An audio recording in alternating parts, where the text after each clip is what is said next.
주님 감사합니다. 무엇보다 감사한 것은 우리에게 감사할 수 있는 마음 주신 것입니다.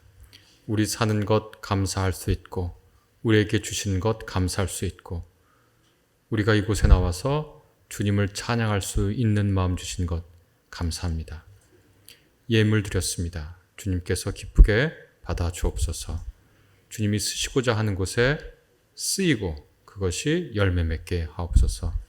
오늘 말씀 잘 듣고 우리 삶이 주님 앞에 아름다워질 수 있도록 주님 도와주옵소서. 예수님 이름으로 기도합니다. 네, 하루 동안 건강하게 잘 지내셨습니까? 네. 제가 어제 한 분도 안 주무셔가지고 박 목사님한테 어떻게 안 주무실 수가 있냐고 저녁 먹고 오셔서 피곤하실 텐데 그랬더니 청량교회 성도님들 잘 안 주무신다고 그러더라고요. 그래서 제가 설교를 잘해서가 아니라 원래 그렇게들 안 주무시는군요. 우리가 어제 했던 이야기 정리하고 그 다음에 오늘 제가 여러분에게 같이 나눌 말씀이 있습니다. 어제 얘기를 좀 정리해 볼까요?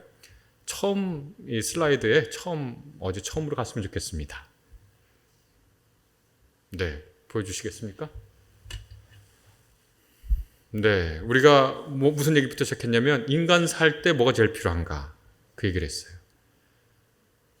의식주라 그러는데 일단 쉘터가 있어야 된다. 그게 이제 제일 중요하다 얘기하고 조난당했을 때 안 넘어가네. 네, 안 넘어가는데 거기 넘겨주겠어요? 네, 그 다음에 깨끗한 물 확보해야 된다. 그 다음에 음식 확보하고 그리고 옷 필요하다. 이러면 인간은 생존은 가능하다. 우리가 살 때 이거 세 개 있으면 생존은 가능하죠. 그 다음에 인간이라면 윌슨이라고 하는 친구 있으면 생존할 수 있다. 그런데 인간은 생존할 수 있는 것으로 만족하는 존재가 아니다. 이게 동물하고 인간하고 결정적인 차이입니다. 아마 동물이 안 이어봐서 모르겠지만 동물은 먹고 자고 쉘터 있고 놀잇감 있으면 그 이상은 별로 필요가 없는 것 같아요. 제가 동물이 안 돼봐서 모르겠지만 대략 그런 것 같아요. 지금 저희 집에서 강제로 제가 키우고 있는 고양이도 먹여주고 재워주고 따뜻한 데서 자고 몇 번 재밌게 놀아주면 그것 이상 별로 바라는 게 없는 것 같아요. 그런데 인간은 정말 살고 싶어요. 참 의미 있게 살고 싶어 하는 것이 동물과 인간의 결정적인 차이다. 그래서 이 영화는 그걸 어떻게 은유하냐? 탈출하는 걸로 생각합니다. 탈출을 해야죠. 그리고 이 땅에서 아주 부자인 사람도 자기 삶 전체를 내려다보고 자기 삶 전체를 통일성을 갖고 싶어 해요. 그래서 여러분 나이가 어느 정도 들면 자기가 어떻게 살아왔는지 자서전을 꼭 그렇게 쓰고 싶어 해요. 그래서 구청 같은 데 가서 봐도 자서전 쓰기 프로그램이 있습니다. 많이들 등록하셔서 자기 삶을 정리하고 싶어 해요. 대단히 중요한 거거든요. 그리고 그 자기 삶의 이야기가 자기 삶뿐만 아니라 자기 할아버지, 아버지, 자기 할머니, 어머니, 나 이렇게 가족의 역사를 쓰고 싶어 하고 그 다음에 우리 자식들에게도 그 가족의 역사를 남겨주고 싶어요. 아브라함, 이삭, 야곱 다 가족 이야기. 저도 제 아들, 딸에게 어떤 얘기를 해주냐면 어렸을 때 가족 이야기를 해줬어요. 증조부가 1875년생인데 1900년대 초에 예수를 믿기 시작해서 너의 증조부, 나의 할아버지, 너의 증조부의 조남은 피자 득자다. 피터, 베드로. 그런 얘기하면서 신앙의 역사가 어떻게 흘러왔는지 우리 집에. 그런 얘기를 쭉 해줘요. 그 얘기를 왜 하냐? 나쁜 건 빼고요. 좋은 것만 추려서. 그래서 이런 가족 이야기를 아이들에게, 제 아들, 딸에게 해줘요. 그러면 아이들이 그걸 들으면서 뭐가 생기냐면 가족 역사 의식이 생겨요. 대단히 중요한 겁니다. 여러분, 우리가 우리 자식들에게 뭘 넘겨줄까? 여기 20대 혹시 앉아 계시면 내가 우리 어머니, 아버지한테 뭘 넘겨받을까? 우리 집안의 가족 역사를 물려받아야 돼요. 제가 그 얘기를 하도 했더니 뭐 저희 집안에 주로 있었던 직업, 저희 집안에서는 우리 이렇게 집안에서는 목사가 제가 처음입니다. 아주 희한하게 장로 하시고 뭐 이렇겠지만 제가 장로교 집안이라고 했잖아요. 장로 전에 영수라는 게 있었습니다. 우리나라에 장로가 생기기 전에 너의 고조부는 영수셨다 이러면서 너의 증조부는 직업이 뭐였다 이렇게 직업이 우리 집안에 많았던 직업 그 직업을 얘기해주면 그게 자기 직업이 돼야 된다고 또 생각해요. 그러니까 신앙 유산이라고 우리가 흔히 얘기하지만 그 유산이란 말이 어려우면 가족의 역사 이야기를 얘기해줘야 돼요. 여러분이 굉장히 중요한 얘기입니다. 그래서 자식에게 비교적 좋은 것만 뽑아서 가족의 역사를 써서 애들한테 얘기해줘야 돼요. 이게 왜 그러냐면 사람은요 갈피를 못 잡고 헤매거든요. 자기가 왜 살아야 되는지 잘 몰라요. 뭘 하고 살아야 되는지도 모르고 어떤 게 내 삶에 의미가 있는지도 몰라요. 그런데 역사를 들려주면 거기서 자기가 해야 할 일이 무엇인지 알게 돼요. 제 아들딸이 20대 중반이라고 했잖아요. 그러면은 교회 나가고 싶지 않죠. 많은 20대들이 안 나오는 것처럼 나오고 싶어 하지 않아요. 혹은 지루해 하거나 의무로 생각해요. 강요라고 생각하겠죠. 그런데 군말 않고 나와요. 저희 애들은. 우리 애들 얘기한 거는 나중에 편집해서 빼주세요. 우리 애들이 뭐라고 그럴 수 있으니까. 왜 그러냐? 얘기를 해주거든요.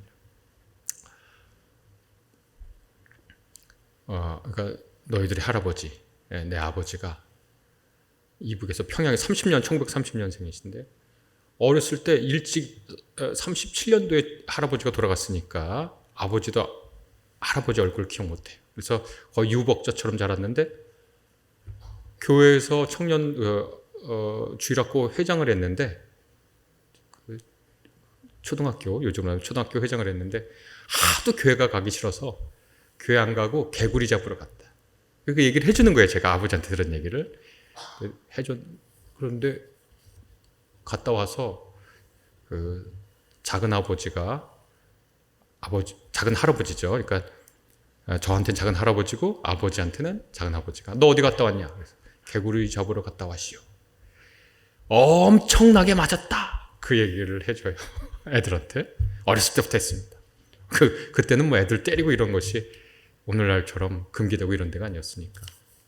1930년대 초반 얘기니까. 그리고 그 얘기도 해줘요. 너의 작은 증조부 중에 하나, 제 작은 할아버지 중에 하나가 김일성 의대를 다녔는데 주일에 교회 가야 되잖아요. 교회를 갔어요. 원래 뭘 해야 되냐면 공산당에서 그 농촌 가가지고 그 농촌에 있는 사람들 글 가르쳐 줘야 돼. 주일에. 근데 작은 할아버지는 고민을 한 거죠. 내가 교회를 가야 되나? 아니면 이 학교에서 시키는 일을 해야 되나? 교회를 갔어요. 그 퇴학. 그 얘기를 해줘요. 그리고 그 얘기도 해줍니다. 무슨 얘기냐면 이런 얘기도 해줍니다. 야, 그래서 제 애들 딸 두고 나는 나의 아버지, 그러니까 너희 할아버지가 딱 두 가지만 말씀하셨어. 하나는 처음에 뭐냐면 주일에는 교회 가라. 두 번째, 예수 믿는 여자랑 결혼해라. 이 두 가지 얘기를 안 해요. 지금 계속 무슨 얘기를 한 거죠? 저희 아버지 어렸을 때 얘기, 그 다음에 제 아이들의 작은 증조부 얘기, 주일에 관련돼서, 그 다음에 제 얘기를 하는 거예요. 그래서 아버지는 할아버지가 주일에 교회 가라 그래서 교회 열심히 다녔는데 주일에는 공부도 하지 말라 그랬어요. 그렇게 진짜로 공부도 하지 말라 그랬거든요. 예전부터 신앙생활 하시는 분들은 제 말이 무슨 말인지 아십니다. 예전에 저희 교회 다니던 장로님은 가끔 설교하시면서 주일에 반찬 없으면 간장 찍어 먹으라고. 주일에 뭐 사면 안 된다고 그랬거든.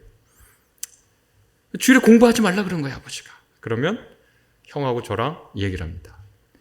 중간고사, 기말고사는 주일을 끼고 있기 때문에 주일에 공부를 안 하면 성적이 잘 나올 수가 없습니다. 그런데 아버지는 확고해요. 주일에는 공부하지 말라. 그럼 안 해. 그러면은 성적이 떨어지는데요? 그렇게 얘기하면 아버지가 말씀하십니다. 평균 80점 이상만 맞으면 된다.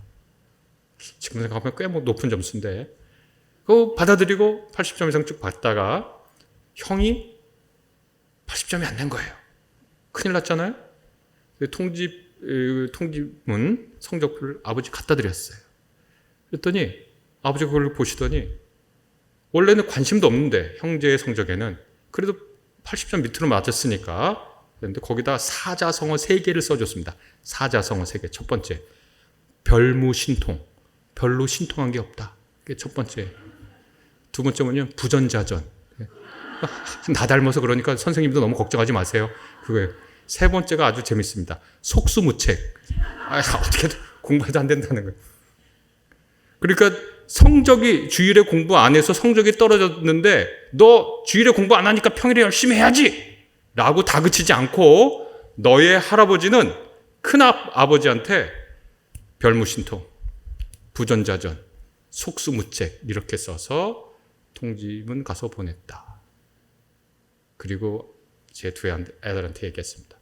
주일에는 교회를 간다. 불평해도 갑니다. 가족의 역사를 쓰는 거예요. 인간은 어떻게 살지 갈피를 모르거든요. 우리의 신앙이 왜 좋은 거냐? 갈피를 잡아주는 거예요. 삶에. 할 일이 있고 해서는 안 되는 일이 있고 하면 좋은 일이 있고 하면 안 되는 일이 있어요. 무엇을 해야 할지 무엇을 하면 안 되는지 몰라요. 그럴 때 무엇을 해야 하는지를 알려줘요. 신앙이. 정말 살고 싶은 거예요. 정말. 그래서 그 위험과 그 비용을 들이고 우주에도 가고 싶은 거예요. 자기 목숨의 위험에도 불구하고. 제가 그래서 그 반딧불이 와이토모 동굴 보여드렸죠? 다시 한번 그거 보여주시겠어요? 사실 여기가 뉴질랜드의 와이토모 동굴이다. 멀리서 보면 아름답지만 가까이서 보면 반딧불이 유충이 반딧불이 성충 잡아먹고 사는 끔찍한 세상이다. 마치 우리의 삶과 하나도 다를 게 없다. 계속 맴돌이질하는 것이 우리의 인생이다. 실제로 그렇다. 그래서 펜로즈의 계단을 매일 돌고 있는 것이다. 계속 돌고 있다고 말씀드렸죠. 그래서 쇼펜하우어 같은 사람은 이 세상은 고통과 권태 사이에 왔다 갔다 하는 거다 라고 말했는데 참 맞는 말인 것 같다 라고 말씀드렸고, 그리고 1세기에 있었던 영지주의자라고 하는 이단들은 이 세상이 실수인 감옥 같은 세상이다 라고 얘기했고, 그래서 로마의 황제이자 스토아 철학자인 마르쿠스 아우렐리우스라고 하는 철학자는 그의 명상록에서 인간이라는 게 생길 때는 한 방울의 정액이고 죽을 때는 올리브 나무 열매에서 떨어지는 열매처럼 그렇게 살다가 죽는 거지 뭐. 이렇게 체념 비슷한 달관의 얘기를 하고, 제가 배운 마광수 선생님은 차라리 그러니까 애를 낳지도 말자니까. 애를 낳아가지고 이 고생을 왜 시키는 거야? 나는 애를 키울 자신도 없어. 이러면서 출산율 저하되고. 왜냐면 살아보니까 힘들거든요. 자기 살았는데 좋으면 애 많이 낳죠. 좋은 걸 많이 주려고. 근데 사는 게 너무 힘들어. 그러니까 애 낳기도 힘들어. 애를 어떻게 낳냐고. 그러면서 출산율 주는 거죠. 그리고 어떤 사람은 괴로움에 걸리다 못해 이게 자살이 태어나는 건 내 마음대로 못했지만 죽는 건 내 마음대로 할 수 있지 않냐? 이게 내 걸리지 않느냐? 라고 말할 수도 있다. 그래서 알베르 까뮈의 시지푸스의 신화에서 보면 그런 이야기가 있다. 이 질문에 대한 답을 해야 되는데 이 질문은 가장 우주에서 발달한 컴퓨터도 대답 못한다. 오로지 삶의 의미는 기성품이 아니라 맞춤복만 있다. 어떤 사람은 회피하려고 그러고 어떤 사람은 그것을 병이라고 진단하고 어떤 사람은 먹고 사는 문제가 문제라고 그러지만 사실상 그것은 다 이 진지한 질문, 반드시 돌아올 수밖에 없는 질문을 회피하는 거다. 그리고 대신 우리가 매달리는 건 뭐냐? 돈이다. 얼마나 더 벌면 돼요? 조금만 더 벌면 돼요. 이렇게 인생을 펜로즈의 계단에서 돌아간다.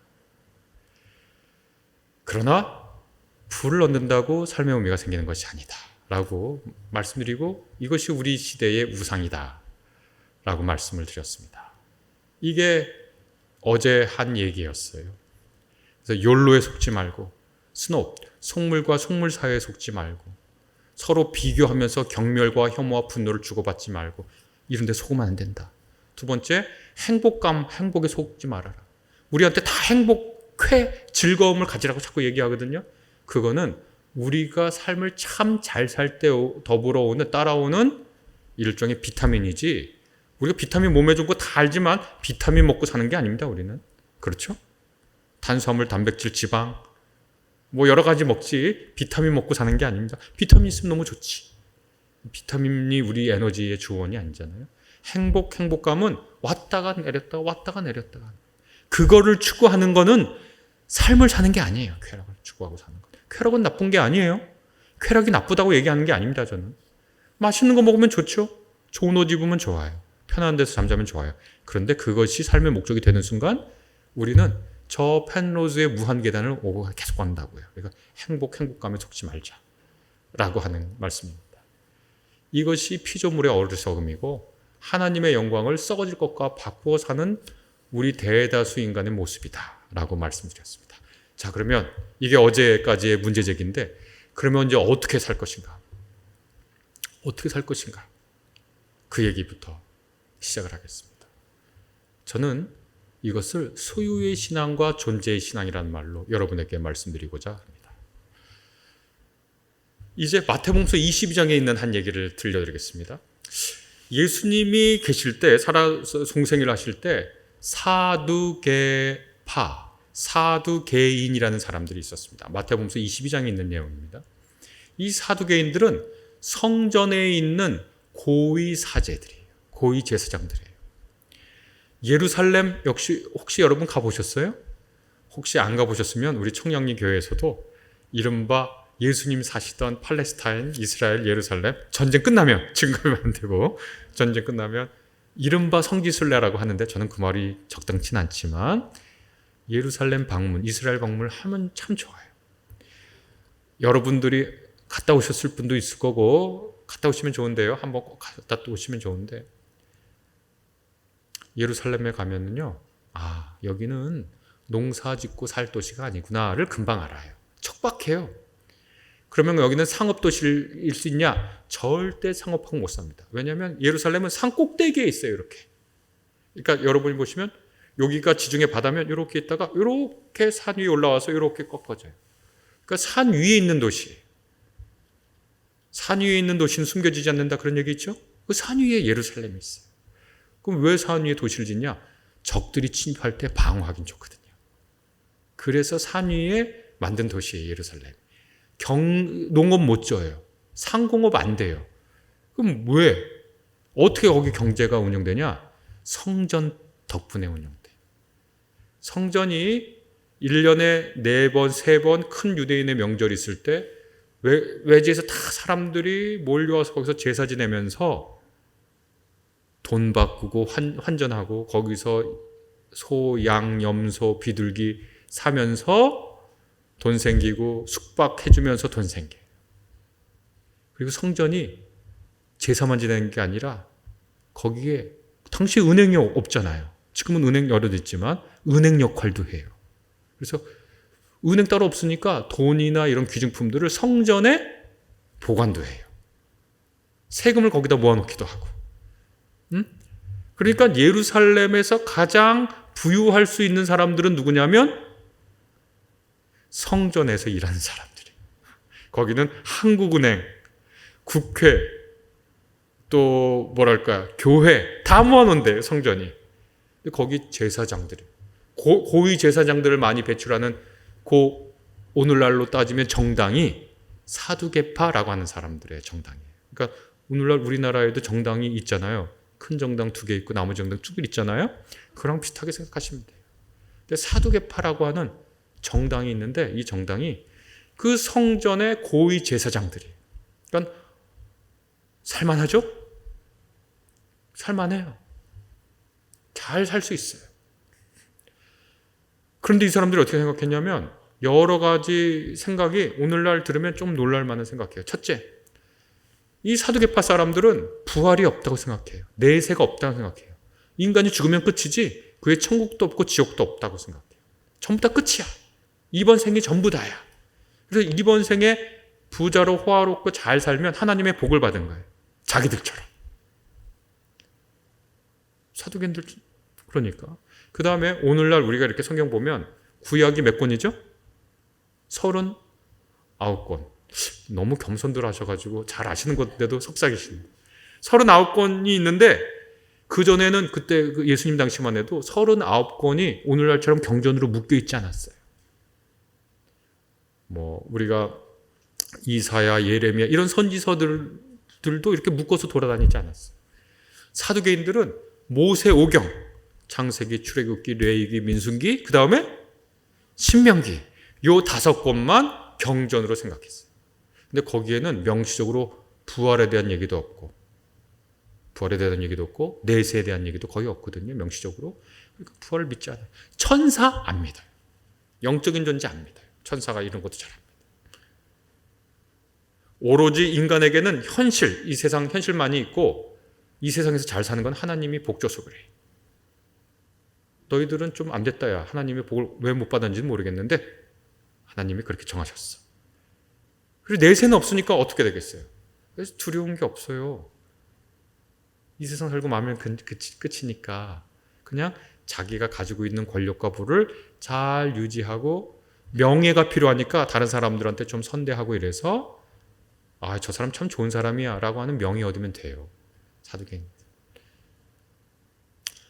근데 예수께서는 부활의 삶을 말씀하신 분입니다. 그러니까 예수님이 예루살렘에 들어오셔서 사두개인들을 멋지게 논쟁으로 이기셨거든요.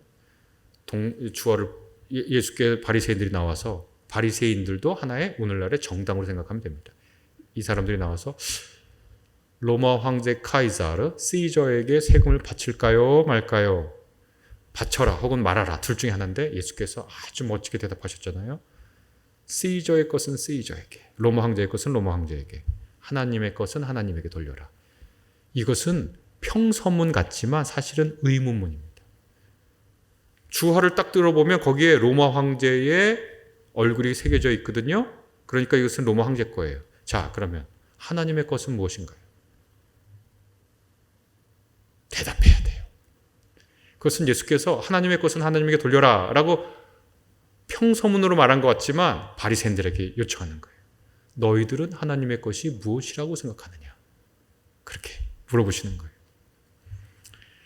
바리새인들을 물리치니까 그 다음에 사두개인들이 나와가지고 예수님하고 논쟁을 하는데 이렇게 했을 겁니다. 그 다음에 보여주시면 여기 있는 사람들이 이제 그 사두개인들이거든요. 멋지게 차려입고 예수님한테 시비를 거는 거예요. 이렇게 물어보면 이렇게 얘기합니다. 예수님, 부활이 있다고 생각하시는 모양인데 저희가 얘기를 좀 하겠으니 좀 답을 해보시죠. 하면서 이렇게 얘기합니다. 한 집안이 있었는데 한 여인이 있었습니다. 이 여인이 요 집안의 장남이랑 결혼을 했어요. 그런데 둘 사이에 애가 생기기 전에 이 남편이 죽었어요. 그러면 당시 유대인법에서는 어떻게 하냐면 요거 진짜 슬픈 일이야. 그래가지고 제가 두 번째 손가락을 올리려고 그랬는데 큰일 날 뻔했습니다. 이 두 번째 차남이랑 결혼을 해가지고 아이를 낳으면 이 아이가 차남의 아이가 아니라 장남의 아이가 되는 거예요. 그래서 장남의 아이가 이 장남의 삶을 이어서 이 장남의 대가 끊기지 않도록 해주는 거예요. 이것을 형이 죽으면 취수, 형수를 얻어서 형의 아이를 대신 낳아준다라고 하는 법입니다. 요즘 생각하면 말도 안 되죠. 그런데 당시에는 그랬습니다. 첫째 장남이랑 결혼해가지고 애가 없이 첫째가 죽었어요. 둘째랑 결혼했어요. 근데 둘째도 애가 없이 죽었어요. 셋째 또 애가 없이 죽었어요. 일곱째까지. 근데 일곱째도 애 없이 죽었어요. 이거 그 시아버지는 어떻게 생각했을지 모르겠습니다. 아들 7이 있었는데 아들 7을 다 며느리 하나 드렸는데 7을 다 그냥. 그러면서 사두개인들이 이렇게 질문합니다. 부활이 되면 누가 이 여인을 차지합니까? 직역을 하면 어떻게 직역할 수 있냐면 제가 번역한 데 성경을 한번 보여주시겠어요? 이렇게 되어 있습니다. 부활 때 그 여인은 7명 중 누구의 아내가 됩니까? 제가 번역했는데 이걸 직역하면 어떻게 되냐면 부활 때 그 여인은 7명 중 누구의 소유가 됩니까? 이렇게 번역하면 직역이 됩니다. 다른 말로 바꾸면 부활 때 7명 중에 누가 이 여인을 소유합니까? 혹은 차지합니까? 이렇게 질문해요. 사두개인들이. 여러분 누구의 아내가 되어야 되나요? 여러분 누구의 아내가 되어야 될 것 같습니까? 첫째? 그래도 처음에 결혼했으니까? 아니면 막내? 마지막에 결혼했을까? 그래도 부활했는데 이번에는 아내가 고르라고 할까요? 7명 중에 제일 마음에 드는 남자를 골라라. 이 얘기는 너무너무 무시무시한 얘기입니다. 왜냐하면 부활해도 여자는 누구의 소유가 되어야 한다는 생각이 전제되어 있는 거예요. 사두개인들은 부활을 해도 부활의 삶이 오늘날의 삶의 복사판이라고 생각한 거예요. 부활 때는 그래도 풍족하다는 생각은 하지만 오늘날에 똑같이 내가 무엇을 갖고 누리고 행복하다면 부활 때도 내가 무엇을 갖고 누리고 행복해야 돼요. 그러면 이 7명 중에 누가 이 아내를 차지해요? 누구의 소유예요? 라고 물어보는 거예요. 이것은 매우 무시무시한, 제가 이름 붙이기로는 소유의 신앙입니다. 소유하고자 하는 거예요. 우리가 하나님께 복을 비는 것은 잘못된 것이 아닙니다. 하나님에게 복을 빌 수 있습니다. 그러나 우리의 신앙의 목적이 복 받는 것은 아니에요. 그 복이 무엇인가를 소유하는 것이라면, 무엇인가 복을 달라고 하나님께 말씀을 드릴 수는 있지만 우리의 목적이 하나님을 도구화해서 하나님에게 무엇인가를 얻어내는 게 아니죠. 그러면 우리의 신앙의 목적은 무엇인가를 소유하는 거지 하나님을 누리는 게 아니거든요. 예수께서 이렇게 대답하세요. 너희가 성경도 모르고 하나님의 능력도 모르는구나. 그러면서 너무나 충격적인 말씀을 하세요. 부활이 되면 장가도 안 가고 시집도 안 가고 하늘에 있는 천사와 같이 된다. 이렇게 말씀하세요. 이게 무슨 말이냐? 한 사람과 한 사람이 최초로 완전한 결합을 한 것이 성경에 보면 아담과 하와가 결혼한 거거든요. 그리고서 어떻게 말하냐면 우리 늘 결혼식 때 하는 목사님 주례처럼 죽음이 갈라놓을 때까지 둘이 얽혀 있는 거예요. 서로가 소유를 소유하는 거예요. 너는 내 거, 나는 네 거. 그런데 천사와 같이 된다는 건 뭐냐면 하나님을 누리는 존재가 되는 거예요. 이게 무슨 말인지 설명을 더 드리겠습니다. 여러분 혹시 초등학교 때 생각해 보셔요. 그때 선생님 앞에 섰을 때 뭐 잘못한 거 있어서 무서웠습니까, 선생님이? 초등학교 때 어떤 선생님 앞에 딱 섰는데 선생님한테 뭐 잘못한 것이 있어서 무서웠어요? 아니죠. 그냥 선생님이라는 존재 앞에서 뭔가 위축되고 뭔가 두려웠죠. 그렇죠? 하늘에 있는 천사는 하나님을 뵙고 하나님을 누리는 존재예요. 부활이라는 건 뭐냐? 부활의 삶이라는 건 뭐냐? 내가 부활 때 무엇을 더 갖는 것이 아니라 이슬람 사람들, 그런 통속적인 이슬람 사람들 그렇게 얘기하거든요. 순교자가 가면 아내가 7명이 오고 뭐 무슨 재산이 많고 이런 얘기를 해요. 통속적인 세속화된 이슬람 사람들이. 우리가 흔히 그냥 하는 말로 천국 가면 금은보화가 있고 막 그런 얘기를 하는데, 여러분 우리가 아무리 그 인테리어 취향이 나빠도 우리 안방 편히 잠자는 데를 금은으로 칠해놓고 싶은 분은 없을 거예요. 그러셔 침실을 금은으로 꾸며놓고 싶으셔요? 뭘 취향이죠? 별로잖아요? 천국이 되면, 부활이 되면 인간이 하나님 앞에서 하나님을 누리고 하나님을 즐길 만한 존재가 된다고 예수께서 말씀하시는 거예요. 이게 무슨 뜻인지 또 설명해 드리겠습니다. 여러분 혹시 연애 해보셨어요? 너무 오래된 일이어서 기억 안 나시는 분도 있고 아직 못 해본 분들도 있고. 연애를 하면요, 혹시 여기서 해보신 분들은 오랜 기억을 한번 떠올려 보십시오. 연애를 하면 뭘 하는 거죠? 상대방을 즐기는 거예요. 내 앞에 있는 그 사람을 즐기죠. 혹시 아들, 딸, 손자, 손녀 보신 분 계셔요? 손자 보면 참 예쁘죠? 손녀 보면 참 예쁘죠? 걔가 뭘 잘해서 예쁜가요? 아니에요. 할머니, 할아버지는 손자를 보고 즐깁니다. 얘가 기어가다가 펄썩 넘어졌는데도 그게 그렇게 예뻐. 왜 예쁘죠? 손자를 즐기는 거예요. 사람을 즐겨요. 연애를 한다는 것은 상대방을 즐기는 거예요. 앞에 있는 그 사람을 즐겨요. 젊은 부부들이 애를 혼낼 때 옆에서 지켜보는 할머니, 할아버지, 좀 나이 든 사람들은 어떻게 생각하냐면, 저 때가 참 애들 예쁘고 즐길 때인데 그것도 모르고 애 혼내는구나 생각하죠. 사람은요, 다른 사람을 즐길 때 그 사람을 최고로 대우해 주는 겁니다. 나는 너랑 있으면 그냥 좋아. 맛있는 거 안 먹어도, 좋은 데 안 있어도 내 앞에 있는 네가 참 즐길만 해. 그 사람 즐기는 게 그 사람을 사랑하는 거고, 그 사람에 대한 최고의 존중 아닙니까? 나는 네가 여기 있는 것만으로 왜 이렇게 좋니? 천사처럼 된다는 건, 예전에는 우리가 죄인이고 못나고 흠이 많아서 하나님 앞에 감히 설 수 없거든요. 모세가 하나님 보여달라 그러니까 하나님이 너 나 보면 죽는다. 하나님이 지나가면 그 뒷모습을 헐깃 볼 뻔이, 모세는.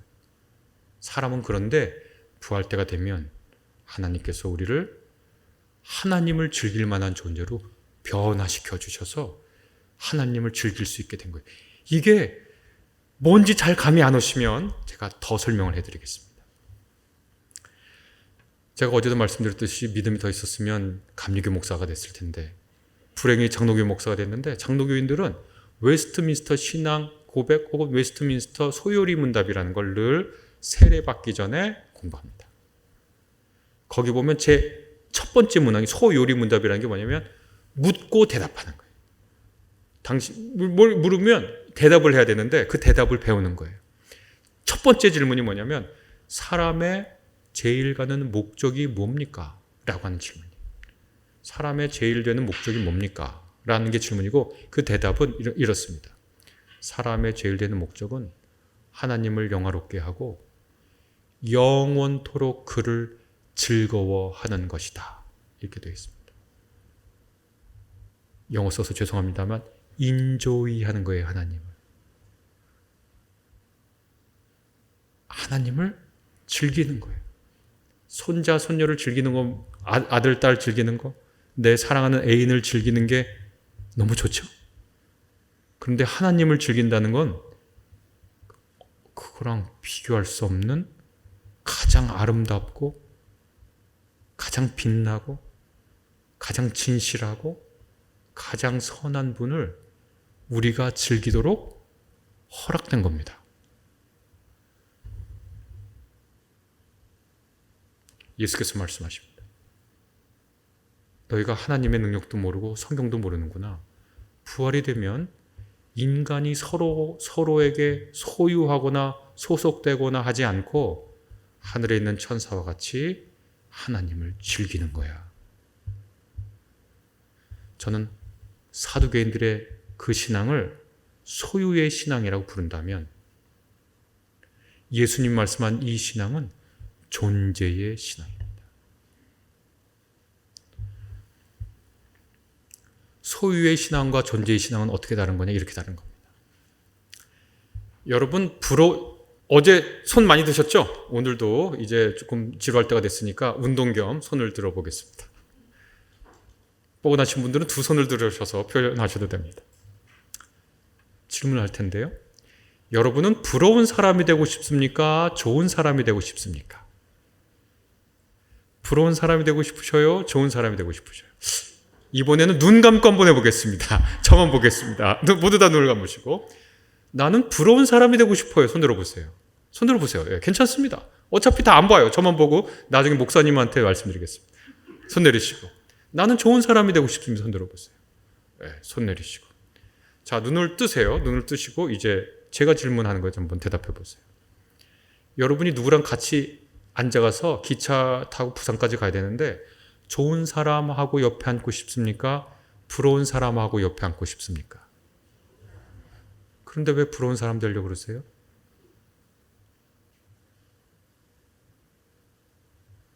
여러분, 청량리 감리교회가 부러운 교회가 되고 싶으셔요? 좋은 교회가 되고 싶으셔요?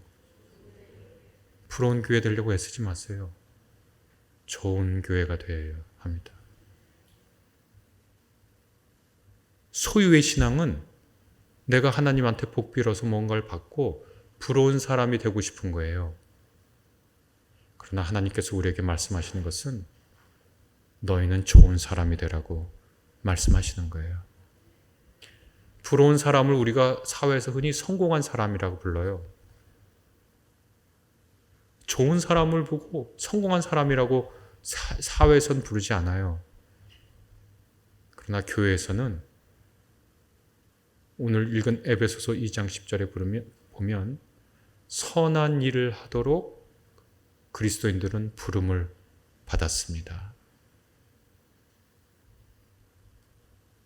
여러분이 부러운 사람이 아니라 선한 사람과 같이 있고 싶다면 여러분 자신에게 누가 되어야 되겠습니까?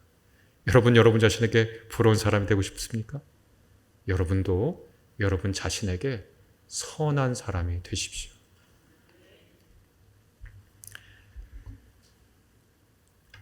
사람은 이 사람이 어떠한 존재인지 자체가 다른 사람에게 감화와 감동을 주는 존재입니다.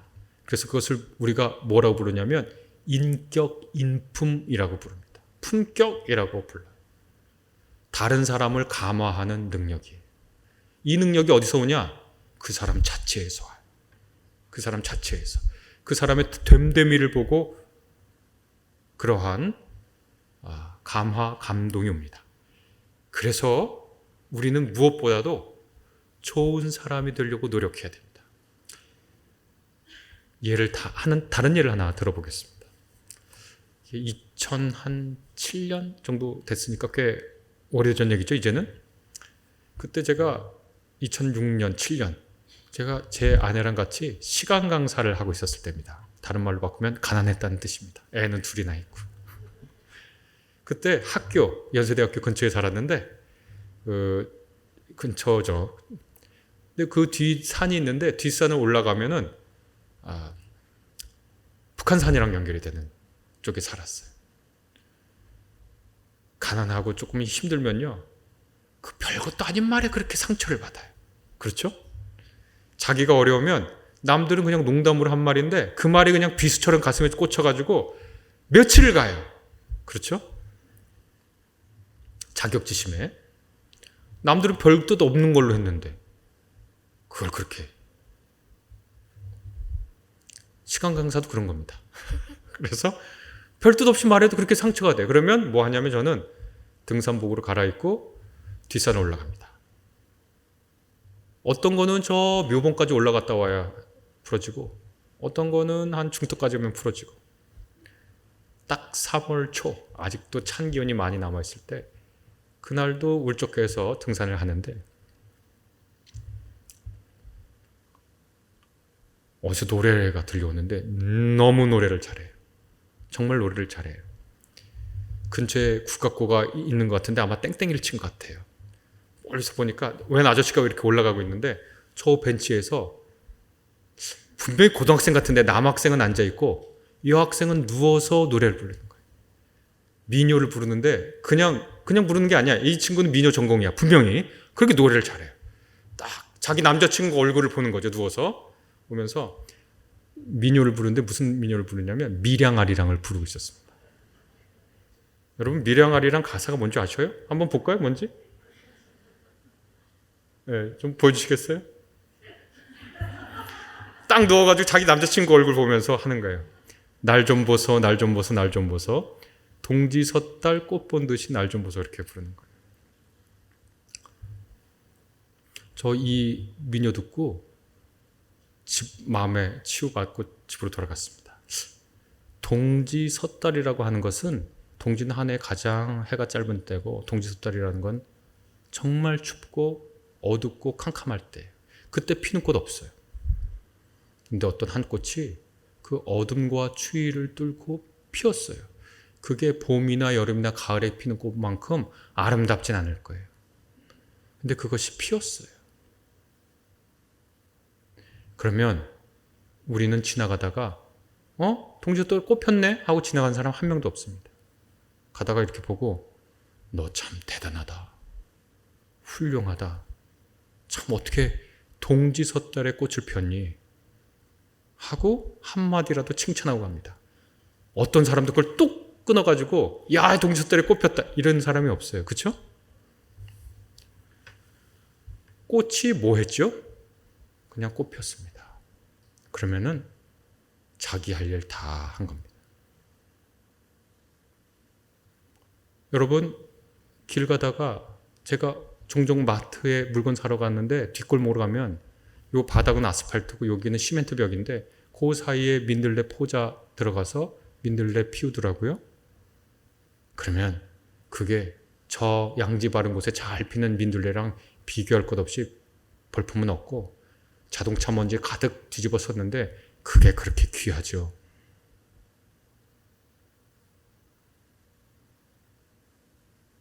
사랑하는 성도 여러분, 여러분은 아름답게 그렇게 잘 존재하시면 됩니다.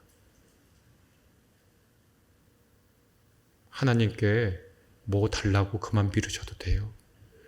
하나님께서 너희 아버지는 너희가 뭐 필요한지 다 알고 계신다. 하나님께서 여러분에게 뭐 주시려고 하는 건 여러분이 아름답게 꽃필기 위해서 필요한 그것이라면 그분은 아낌없이 주신다. 하나님 앞에 하나님 저 이것 줘서 사람들 앞에 부러운 사람 되게 해주세요 라고 기도하지 마세요. 하나님 앞에 하나님 보시기에는 사람 눈에는 부러운 사람이 있을지 몰라도 하나님 눈에는 다 그 사람이에요. 하나님 앞에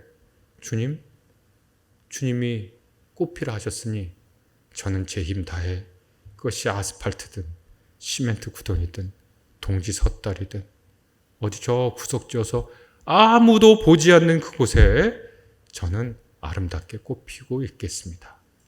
그러면 하나도 놓치지 않는 주님께서 보시고 너 꽃 잘 폈다. 훌륭하다. 너는 네 할 일 다 했다. 그렇게 말씀해 주십니다. 그러니까 더 이상 뭐 달라고 막 애걸복걸 하실 필요 없어요. 하나님이 여러분의 존재를 아름답게 꽃피게 하실 그 요건을 주님 다 알고 계세요. 오늘 우리가 읽은 말씀 오늘 이제 넘어가고 읽은 말씀 보면 우리가 개역개정으로 읽었는데요. 사실 개역개정이 참 좋은 번역인데 가끔 다시 번역하고 싶은 게 있습니다. 제가 신약학을 전공했으니까 제가 가끔 번역합니다. 제 마음대로. 제가 배운 대로, 제가 공부한 대로. 오늘 우리가 읽은 개역개정에는 우리는 그가 만드신 바라, 그의 만드신 바라.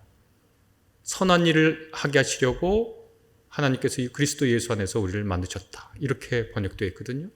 그런데 우리는 그의 만드신 바라 라고 개역개정에서 번역한 그 단어가 포이에마라고 하는 단어입니다.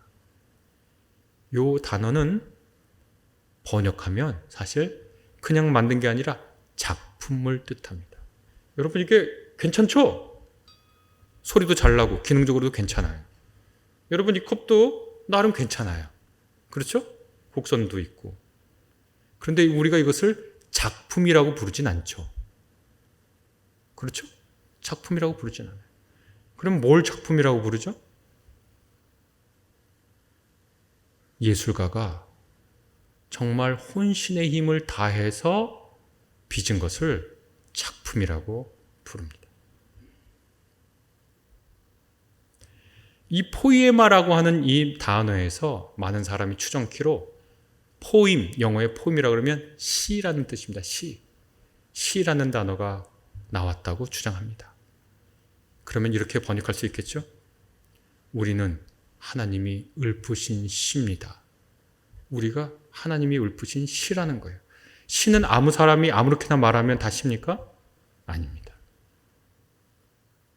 시인이 시를 짓는 건 매우 매우 어렵고 지난하고 공물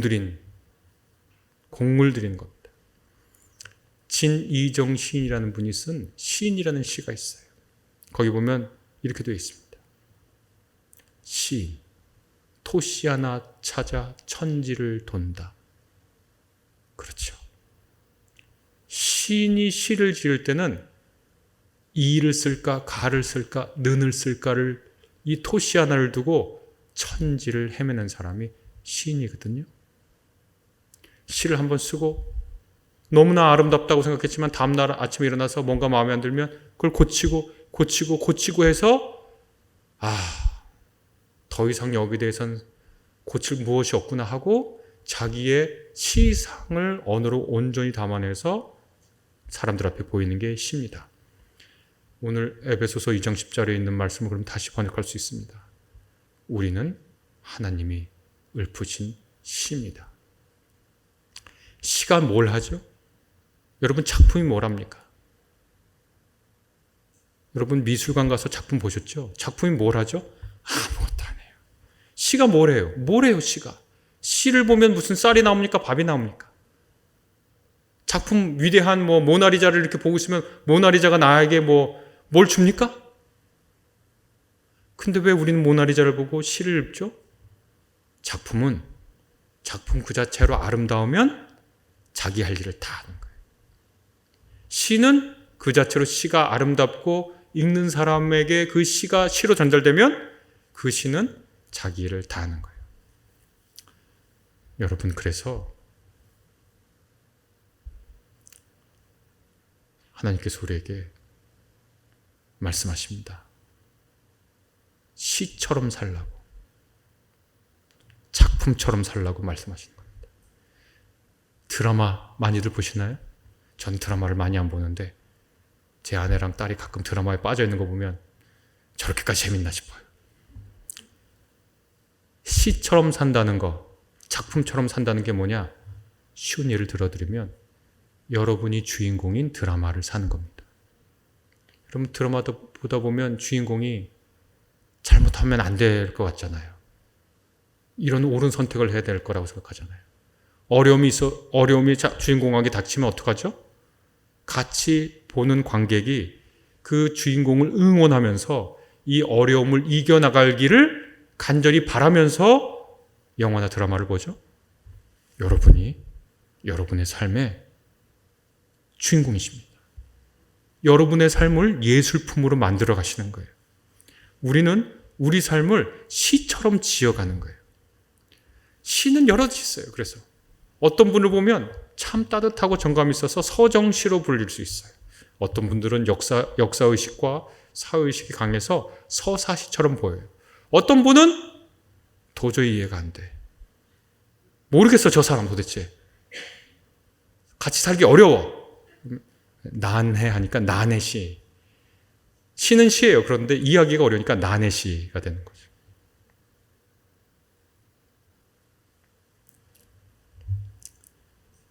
존재의 신앙이라는 건 뭐냐? 우리 삶을 예술품으로 빚어나갈 때 우리가 받은 우리의 원래 모습을 하나님 앞에, 하나님이 우리를 작품으로 지으시고 시로 읊으셨으니까 작품처럼 시처럼 존재하려고 노력하는 겁니다. 그것은 어제 말씀드린 것처럼 무엇인가를 소유해서 그렇게 되는 게 아니에요. 내가 동지섣달 꽃처럼 살면 그것이 그것을 보는 사람에게 가장 깊은 감동으로 다가옵니다. 오늘 어떤 방송을 듣는데 어떤 분이 세 가지 삶 중에 어떤 삶을 살고 싶으냐고 질문하더라고요. 제가 내일 할 설교 주제하고 연결되는 건데, 여러분 풍요로운 삶을 살고 싶습니까? 즐거운 삶을 살고 싶습니까? 아름다운 삶을 살고 싶습니까? 이렇게 물어보더라고요. 여러분 어떤 삶을 살고 싶으세요? 목사님 앞에서 풍요로운 삶이라 그러면 안 될 것 같죠, 이제. 즐거운 삶 괜찮은 것 같은데? 어떤 분이 자기는 즐거운 삶, 그 대답하는 그 방송 중에 즐거운 삶 살고 싶어요. 그렇게 얘기하고 어떤 분이 아름다운 삶은 뭔가요? 그랬더니 아름다운 삶은요, 늘 고난이 있는 삶이고요. 그 고난을 이겨낼 때 그 삶이 아름다워져요. 라고 말하는 철학자 얘기를 듣고, 성경이 말하는 거랑 비슷하네. 여러분, 있는 힘껏 작품처럼 살려고 노력하십시오. 있는 힘껏 내 삶이 시처럼 울펴지기를, 동지섣달 꽃처럼 다른 사람들이 볼 때 저분은 동지섣달 꽃 같은 분이야 될 수 있도록 하시면 어떨까요? 그래서 저는 우리나라 교회에서 잘 하지 않는 얘기를 지금부터 10분간만 드리려고 합니다. 어제 1시간 14분을 했기 때문에 10분 정도 줄여야 됩니다. 무슨 얘기를 하려고 하느냐? 넘어가서 교회에서는요, 이 얘기를 잘 하지 않고 늘 이웃을 사랑하라고 하고 헌신하라고 하고 봉사하라고 그러고 희생하라고 그러고 섬기라고 그러고 좀 참으라고 그러고 인내하라고 하고 그러거든요. 근데 저는 그 얘기를 들으면서 제가 오늘 말씀드린 거, 교회는 아름답게 존재하는 작품들과 시의 미술관이에요. 교회는 다른 말로 하면 하나님의 포이에마들이 모인 미술관이고 예술관이고 그런 곳이에요. 그래서 여기에서 섬기기도 하고 봉사도 해야 되고 희생도 하고 헌신도 해야 되는데, 저는 왜 우리 한국 교회에서 그런 얘기 많이 안 하지 하고 의아해서 여러분에게는 다른 교회에서 말씀 안 드린 거 하려고요. 뭐 하시냐? 여기 보면 여러분 제일 먼저 할 경우는 자기 자신을 하나님의 작품 대하듯 대하세요. 여러분 오늘 에베소 2장 10절에 여러분은 하나님의 작품입니다. 여러분 하나님의 시입니다. 그렇게 사도 바울이 쓴 이유가 뭐냐면, 그 말을 바꾸면 여러분들은 여러분들의 삶과 여러분들의 몸을 작품 대하듯 하셔요. 함부로 이 몸과 함부로 내 존엄을 희생시키지 마세요.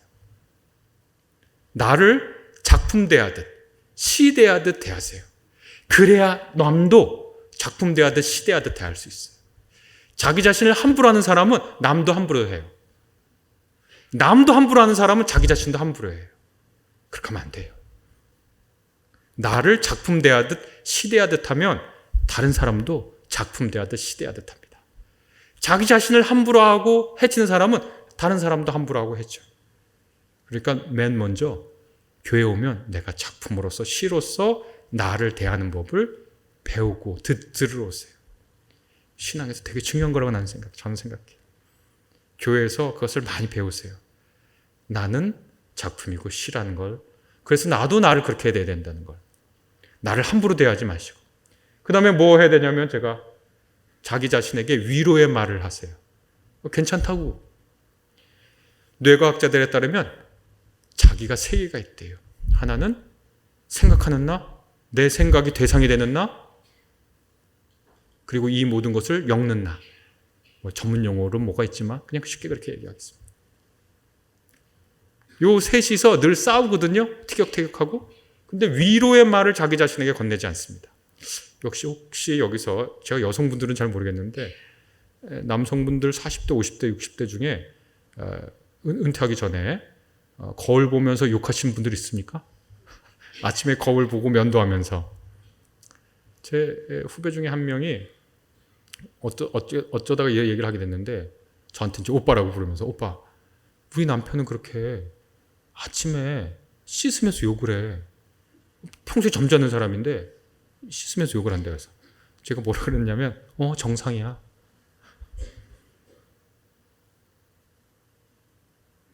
이 마음에 깊은 상처가 난 거예요. 자기 자신을 작품처럼 대하고 자기를 위로하는 말을 하세요. 면도하다가 욕하고 세수하다가 거울 보고 욕하고 그게 자기 자신한테 하는 욕인지 누구한테 하는 욕인지 알 수도 없는데 욕해요. 혹시 동감하시는 40, 50대, 60대 남성분들 계시면 오늘부터 욕하지 않도록 노력하세요. 전 한 2년 걸렸습니다. 뭐 쌍욕 이런 건 아니었어요, 저는. 그런데 아주 이상한 생각을 하게 되더라고요. 내가 왜 이러지? 상처를 받은 거예요. 자기 자신을 위로하세요. 그 다음에 제가 세 번째 말씀드린 게 친절하고 배려 있는 행동을 하세요. 친절해지고 배려를 하세요. 마더 테레사라고 하는 분이 기독교 신앙이 말하는 게 뭡니까? 라고 했더니 좀 더 친절하세요. 이렇게 대답을 한 걸 보고 저분은 참 잘 사시고 계시는구나 하고 다시 한번 느꼈습니다. 옆에 있는 사람한테 친절하세요. 무뚝뚝한 게 남자다운 게 아닙니다. 친절하고 배려하시죠. 일단 자기 자신한테. 그래야 남한테도 그렇거든요. 자기 아내한테도 자기가 자기한테 친절해야 자기에게 가장 가까운 사람한테 친절할 수 있습니다. 그 다음에 제가 또 어떻게 얘기를 했냐면 아름다운 생각과 상상을 하세요. 그렇게 얘기했습니다. 만약에 내 머릿속에서 생각하는 것을 그대로 스크린에 띄워가지고 24시간 틀어준다면 하실 분 계셔요? 아주 이상한 생각들, 남한테 노출되기 싫은 생각들 많이 하죠? 그게 자연스럽게 떠오르죠. 그런데 그것 말고 다른 아름답고 멋지고 위대한 생각들을 하면 사람이 달라집니다. 우리가 기도하라고 그러고 말씀 읽으라고 그러고 찬송하라고 하는 것이 쉬지 말고 기도하고 감사하고 범사에 감사하고 하라는 것은 의무가 아니라 그렇게 해야 우리의 삶이 작품과 시처럼 달라집니다. 저는 그래서 여러분에게 성경 말씀, 시, 아름다운 문장을 많이 외우라고 좀 말씀드리고 싶습니다. 여기 연세가 좀 드는 분들은 암기력이 떨어지는데 그 서정주 시인, 예전에 서정주 시인이 아침에 일어나서 이 세상에 있는 산 1000개의 이름을 외우면서 시작했대요. 1000개. 무엇을 암기한다는 것은 매우 중요한 겁니다. 제 친구 목사가 있는데요. 저기 굉장히 대단한 목사님인데 저는 그 친구가 너무나 존경스러웠던 한 일화가 있습니다. 이 친구가 자기 아들들이 중고등학교 다닐 때 과제를 하루에 하나씩 시 한 편 외우면 용돈 주는 걸로. 이 아들들은 온통의 시를 다 외우고 있는 거예요. 그럼 어떻게 된 줄 아셔요? 시처럼 사는 거예요. 제가 아까 가족의 역사가 중요하다. 그 말씀 드린 건 뭐냐? 그것이 자기 몸속에 배이도록 하는 겁니다. 작품은 어디서 태어나냐면 작품을 생각하는 예술가의 삶에서 태어납니다. 그리고 저 맨 마지막에 꽃은 아름다운 것으로 일을 다한 것이니 아름답게 존재하세요. 무엇을 하는 것만큼 무엇으로 존재하는지가 중요합니다. 그렇게 얘기를 했습니다.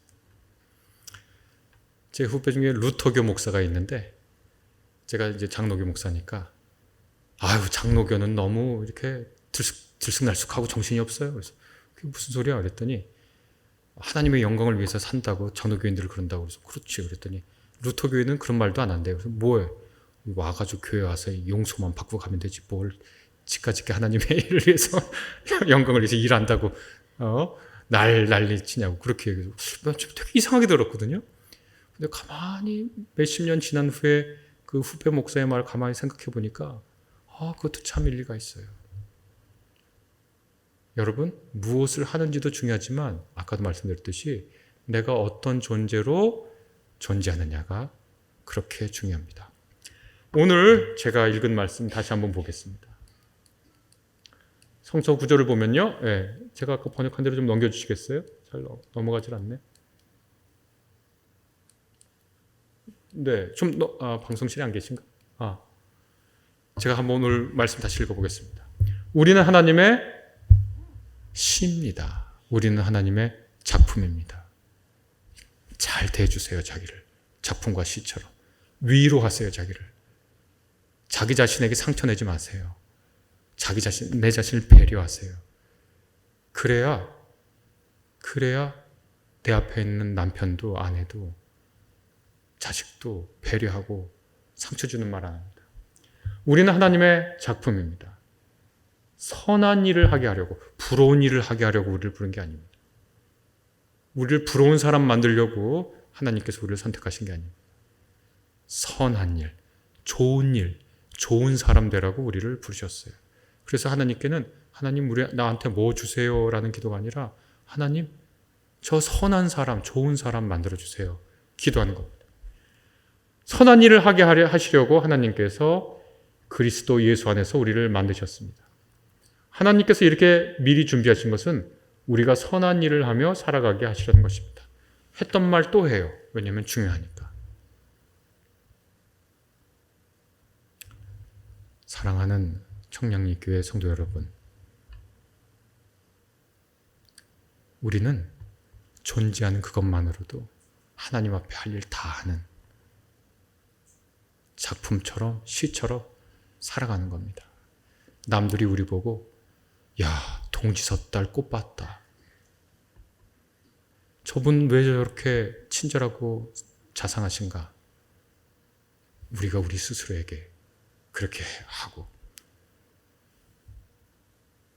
우리는 꽃이니까 옆에 있는 사람도 꽃처럼 보아주면서 부러운 사람 되려고 노력하지 말고 좋은 사람 되려고 애쓰고.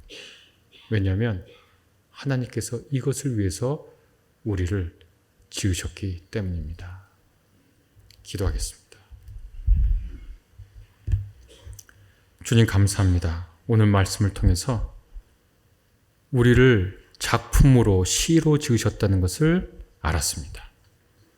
우리에게 좋은 사람 되라고, 존재하는 그 자체가 다른 사람에게 동지섣달 꽃처럼 되라고 말씀하신 것도 우리가 이해했습니다.